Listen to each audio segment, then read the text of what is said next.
Why not sew myself some landscaping, have my pretty things, and solve a problem at the house while I'm at it? I have no idea how it is going to turn out, but if you are watching this right now, I must have made something! This video is brought to you by Squarespace. So this fabric, along with one other brick print fabric, was sent to me by a viewer, one of you, as part of my patchwork scrap fabric call that I put out a couple years ago, and I think it is super cool. I did not know what to do with it immediately, but I did tuck it away in the brain as a very interesting and unique fabric. Fast forward then, only a couple weeks more, and I came across this picture right here. And that is when inspiration struck. Basically, instantly, this image and this fabric melded together in my mind to create the most harebrained of ideas. What if I made a garden path rug for my bedroom? The beauty of this plan is that I am nowhere near being able to do any actual landscaping at the house anytime soon. There are far more pressing, urgent matters that need my attention and my time and my money before I can get to the landscaping. The roof needs redoing, the foundation needs rebuilding, the windows need repair and reglazing.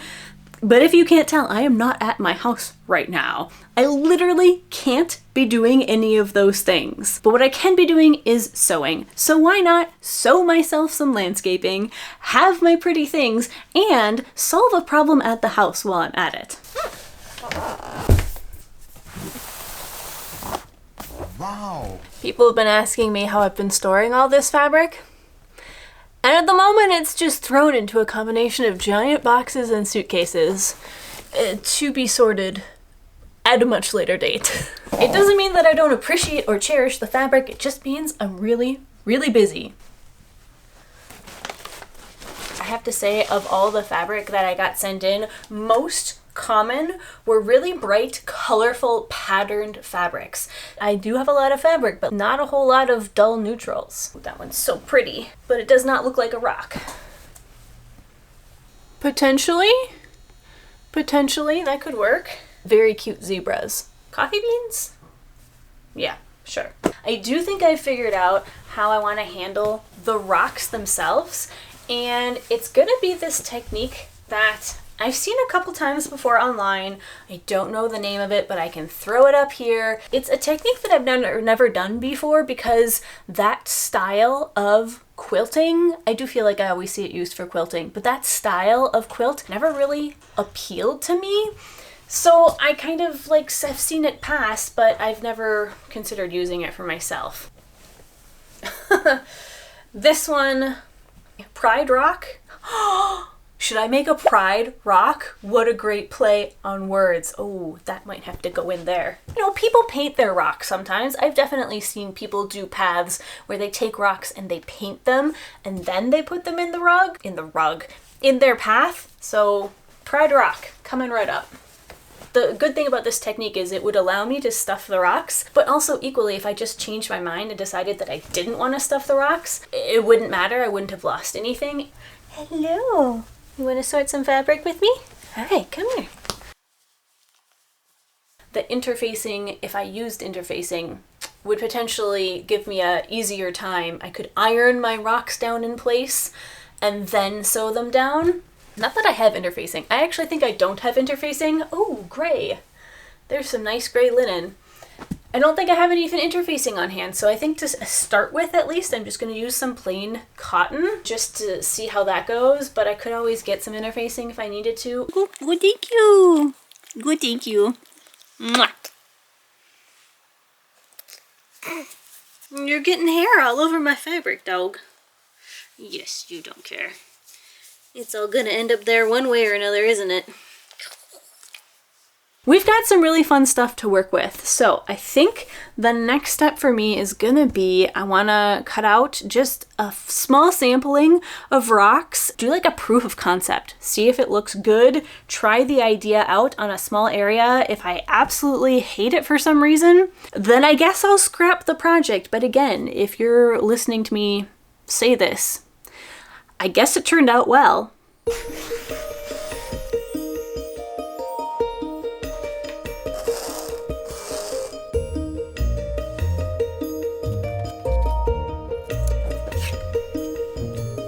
Gone ahead and made a little cardboard template. This is the size of the smallest brick.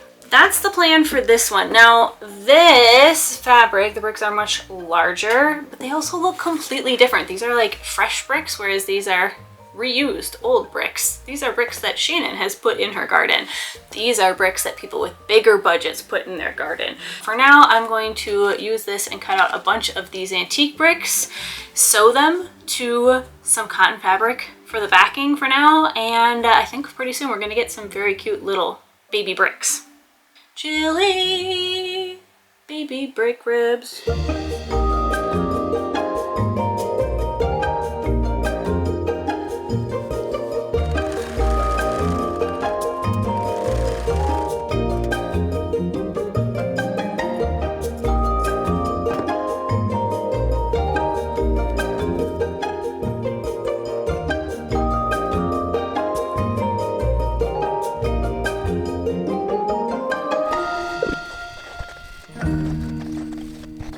And just like that, we have a batch of baby bricks. Now, I did go ahead and like take some care to not make them all look too perfect, because these bricks have obviously been through a lot, and actually looking at them, I am a little bit worried that maybe they won't read as bricks. I guess the only way we're gonna find out is by cutting out some rocks to go along with them. I think it's gonna be really relaxing and chill, and I will say that having done a lot of foundation work lately, I have become an expert, shall we say, albeit an informal expert, on all of the various shapes and sizes and textures that rocks come in.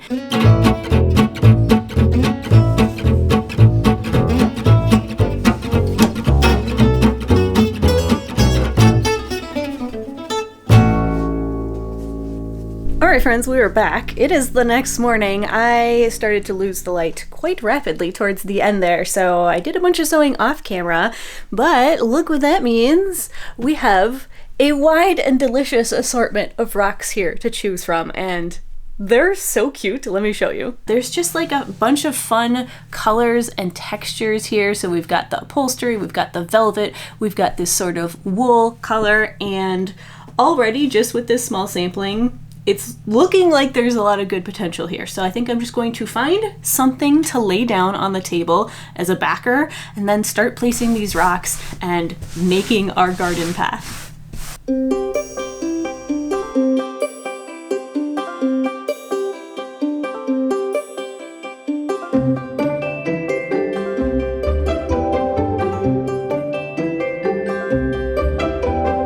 Now, this is 100% not the final layout. I put it together a little bit hastily and quickly, just as a proof of concept, but already I think it's looking really, really good. I think it is absolutely passing the proof of concept test. I think it proves that the final product could look really, really amazing. I will say I am really enjoying also the black background here. It really is making the rocks themselves pop.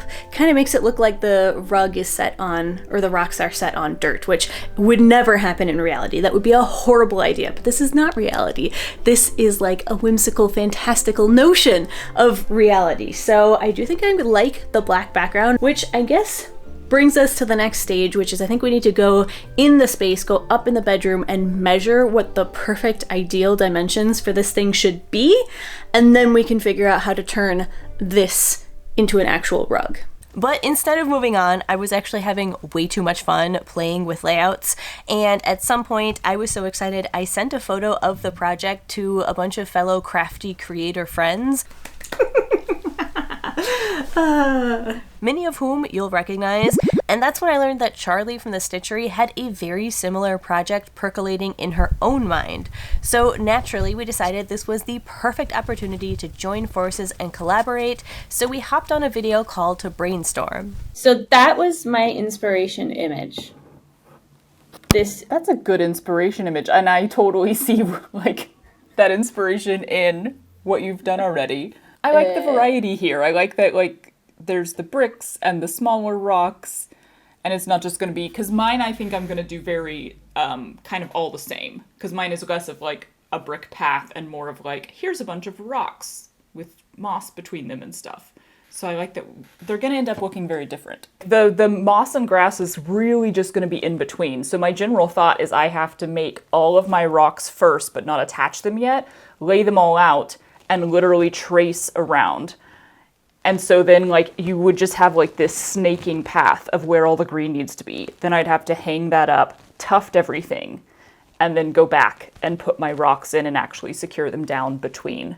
And the variety in yours is going to come in that because you have an extra third dimension that I probably won't have, or I won't have as much, your variety is going to come in like the shape of each rock. So even though all the rocks are homogeneous, they're all going to be different from each other. Yeah, different sizes, and I might actually try for some like variety with the like moss type on mine. If you look on my inspo image, you can see that there's like some succulents, there's like some plants, there's probably some of that greenery is moss, which I was originally thinking to do it latch hook because that's the only way that that's like what I have accessible to me. But if we can add tufting in, that's going to be probably funner and faster. It would be way faster.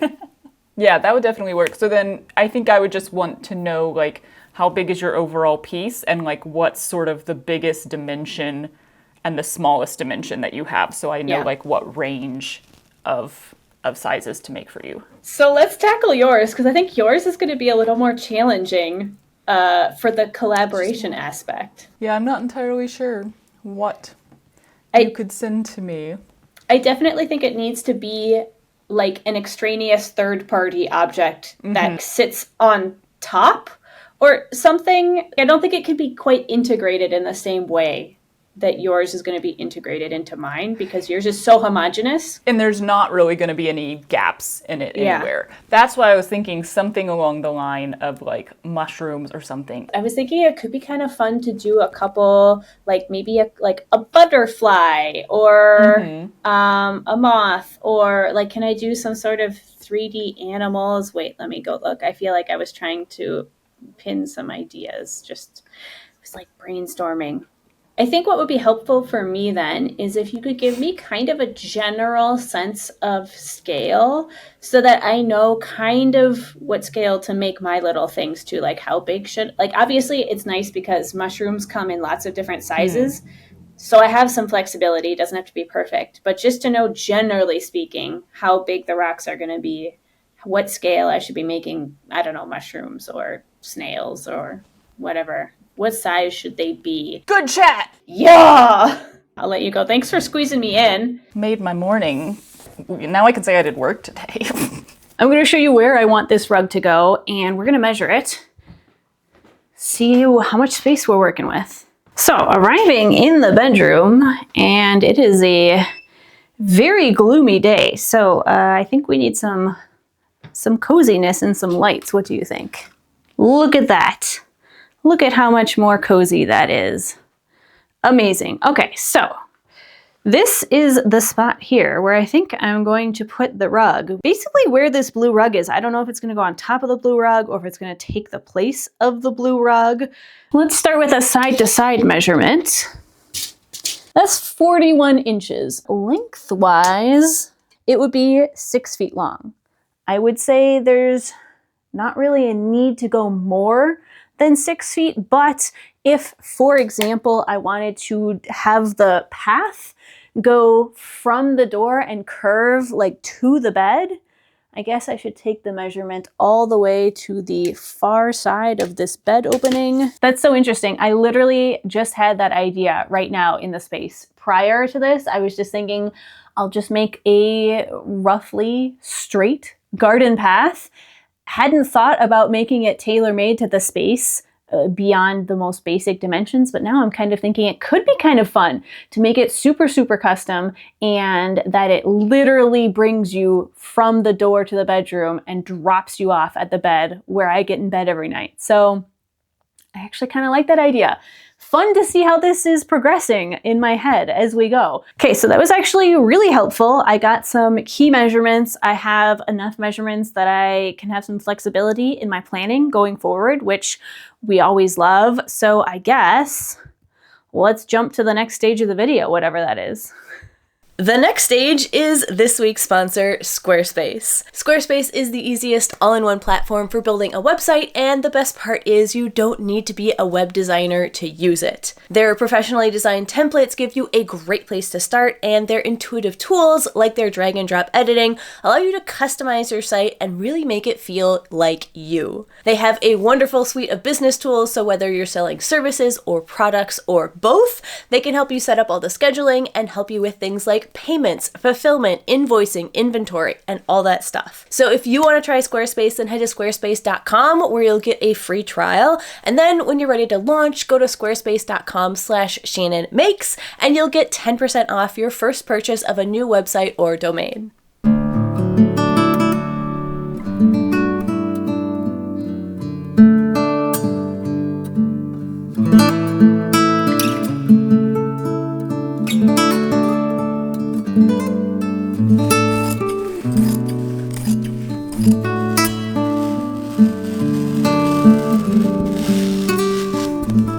Having spent the better part of 2 weeks sewing rocks, I can now confirm it's a pretty meditative and enjoyable process, and one that I highly recommend. The organic shapes don't require precision or much thought, you just kind of doodle roundish shapes. It's hard to go wrong, and one's mind is free to wander, whether that's wandering in the rare silence of an apartment free of roommates, or listening to some Bo Hansen, or maybe your favorite podcast or YouTuber. It's just a really enjoyable way to relax and spend your time.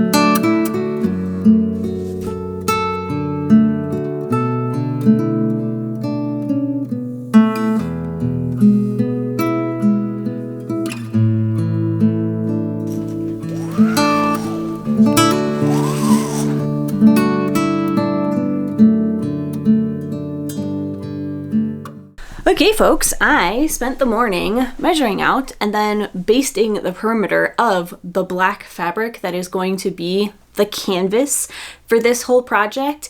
And once I had that done, and looking at the immense size of it, I thought I should probably also go ahead and start laying out a section of rocks here, just to give me an idea of how many more rocks I need to make. Because listen, I have spent the last 2 weeks sewing rocks. I feel like that's all I've done is just sew rocks for 2 weeks straight. And I have a sneaking suspicion 'tis but a fraction of the rocks that I will need total. So I did sit down and come up with one layout. I will show you here. And it was cute, but it was very much towing the line between whimsical and chaotic. It doesn't look good. Like, that's not what my inspiration images are, because I then went back to the inspiration images and realized that I had kind of lost the plot. So I have tried a second layout right here. This is where we are. So we have the path, and the path is delineated by some bricks, and then the inside is a mixture of bricks and other rocks. I think what I'm gonna do, I really like the kind of layout that I'm on. I like the path we're on right now, but I do think I'm going to make the path a bit wider. The good news is I think I have about 50% of the rocks that I will need. Does that mean I'll have to spend another 2 weeks straight sewing rocks? It would if I had 2 weeks to spare. Unfortunately, I don't. So I guess the next thing I'm going to do is go back to sewing even more rocks and maybe checking in with Charlie. Well, I'm avoiding making a tree stump by testing every green yarn I own, so it's going great.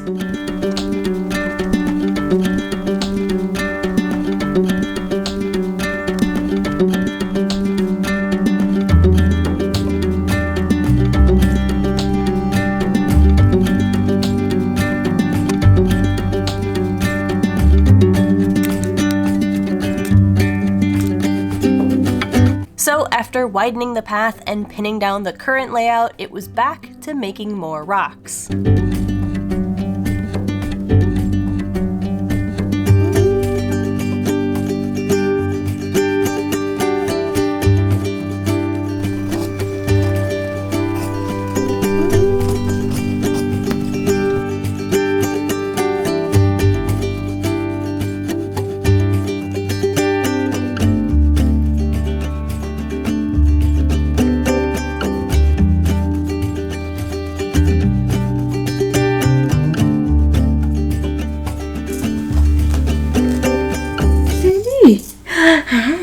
How's it going? Are you being a good girl? Are you being a good girl? Huh?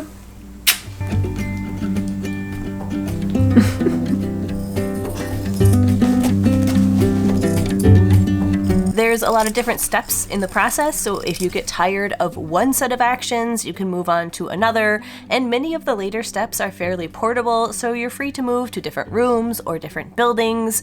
Many of these rocks, for example, were flipped right side out at a local cafe, surrounded by my crafty friends. In fact, if I wasn't on a deadline to get this video out, there wouldn't have been a single ounce of stress in the whole process. You need a little scratch break, huh? You need a little.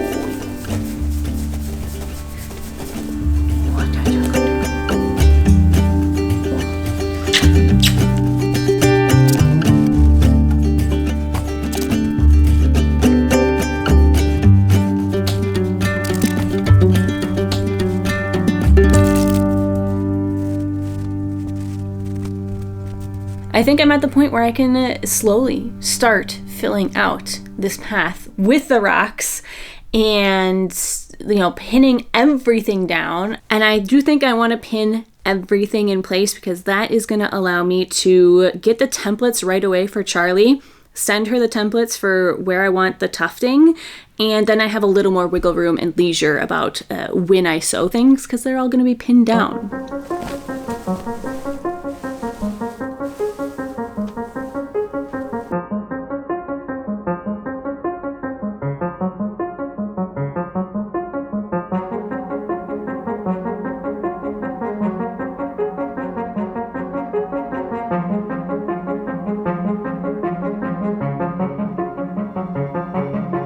This was such a fun part of the process. It was like solving a giant puzzle, except that there weren't any wrong answers, only vibes. Trying to find a layout that felt somewhat intentional, but also not too strictly planned or geometrical, and there was definitely a lot of searching for exactly the perfect rock to fill a hole I'd created, but this is absolutely my favorite kind of fussy and finicky work. The kind where the stakes are zero and the result is delightful.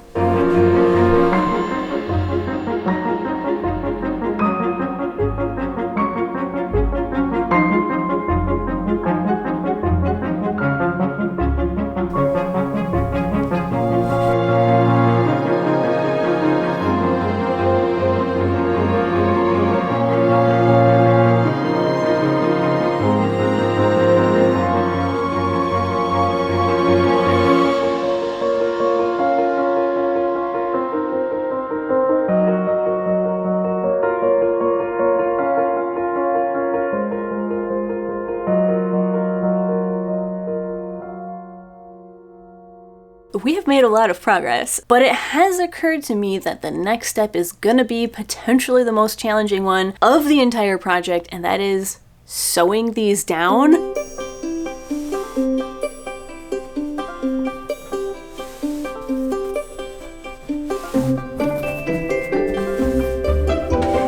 Okay, here goes nothing.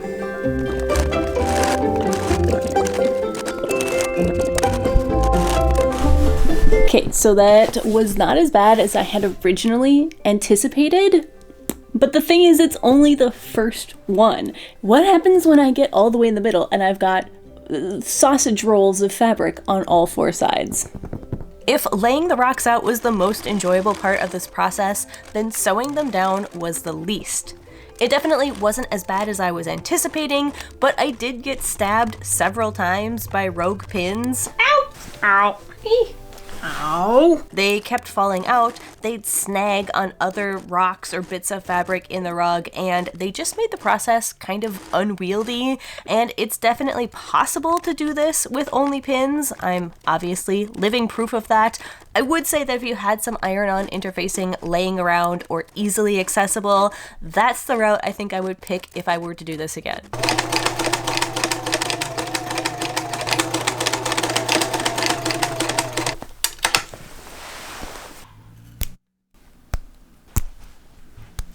With everything sewn down, I could trace out precise templates to send to Charlie so she could start tufting my grass. And speaking of Charlie, Okay friends, it is time to make a snail. That will be my contribution to Charlie's rug. And it was an absolutely darling contribution and a whole adventure in and of itself. So if you want to see how it turned out, be sure to check out Charlie's video, linked below and in the description. I'll also probably edit together a whole video on the snail, throw it up on the second channel eventually, so keep an eye out over there. Okay friends, look what I have here. I have some very colorful tufted grass. So I think what I'm gonna have to do is tear into this, see what it looks like. Ooh, wow, look at that. So fun, and I love the variation. It looks fantastic. So I'm gonna cut these out. I'm gonna get the rug, we're gonna lay it out, we're gonna combine the two. It's gonna be fantastic.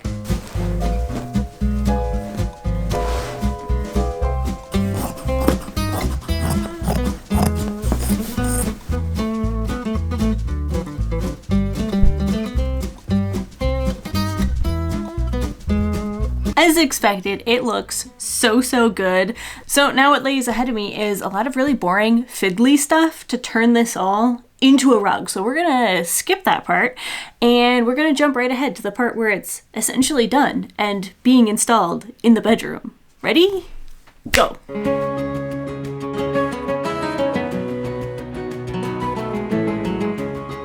I am so happy with how this turned out. It fits perfectly in the space. It looks spectacular. It adds the most amazing custom hit of whimsy to the room, and it's so lovely to see Charlie's contribution every day as I get out of bed.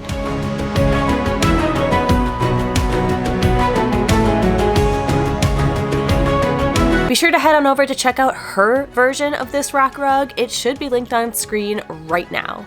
Am I jumping? Oh, you just like straight up froze and went silent for like a minute straight. My goodness.